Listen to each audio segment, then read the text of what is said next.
There, we're going to solve the debt problem, as I promised. Right now, right here, one of our next guests says there's no evidence that the debt is creating any serious problems. Well, so then it's solved, okay? The other says it's an issue, but he's seeing an interesting solution, and that would be AI. Joining us now, Dean Baker, economist and co-director at the Center for Economic and Policy Research, and James Pethokoukis, economic policy analyst at the American Enterprise Institute and a CNBC contributor. Gentlemen, welcome. Good to have you both here.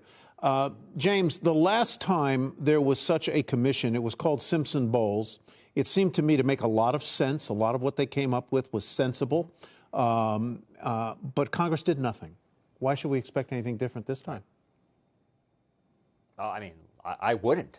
Listen, if the problem is a plan, we have the plan from Simpson-Bowles. We have think tanks, including my own, scattered across Washington, D.C., coming up with plans.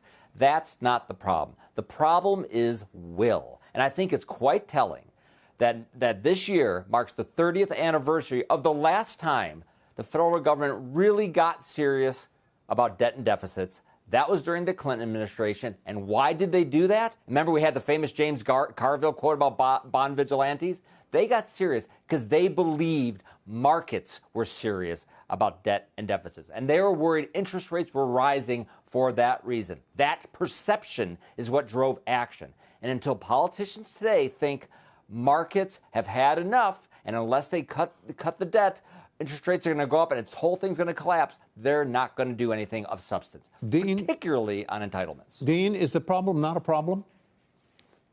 I definitely say it's not a problem. I mean, I've been around a long time, just like James. I remember in the 1990s, they were celebrating. They got the deficit down. We had surpluses for 3 years. They were celebrating. They got interest rates. The long-term interest rate fell below 5%. Big celebration. Well, it's about 4% today. I haven't checked the latest number. But interest rates aren't a problem. Inflation has come down. That's not a problem. We're looking for a problem. James is waiting for the markets to get really upset so then we could say it's a big problem. Not going to happen. So then it would be a big problem. We have real problems to worry about. But isn't it concerning, Dean, that so much of our expenditure, I think it's going to be, if it is not already, the largest line item apart from Social Security and Medicare, it's the largest expenditure in the federal government, and that is paying interest on debt that has been run up by generations of Congresses and administrations over the years, and therefore causes us not to be able to spend maybe on the kinds of things that we ideally might like to spend on today or in the future. Well, let me make it clear. It's around 2.5% of GDP. Again, I'll have to check the exact number. That's a ballpark number. We were around 3.5% GDP interest on the debt back in the 90s. And I'm old enough to remember 90s was actually a really good decade. Great growth, low unemployment for the last 4 years of the decade.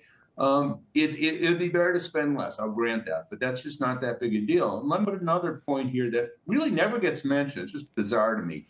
Government pays for things by paying for them directly. That's one way. The other way we often pay for things is granting patent and copyright monopolies. So just to take the most visible example, drugs are cheap. The reason they're expensive is the government gives a monopoly. So we'll spend over $600 billion, about $640, $650 billion this year on drugs. It probably costs less than $100 billion if the government hadn't given out patent monopolies. No one even talks about that. That's $500 billion a year. That's almost as much as the interest on that right there. No one even talks about that. So if we're trying to be serious, let's look at the facts on the table.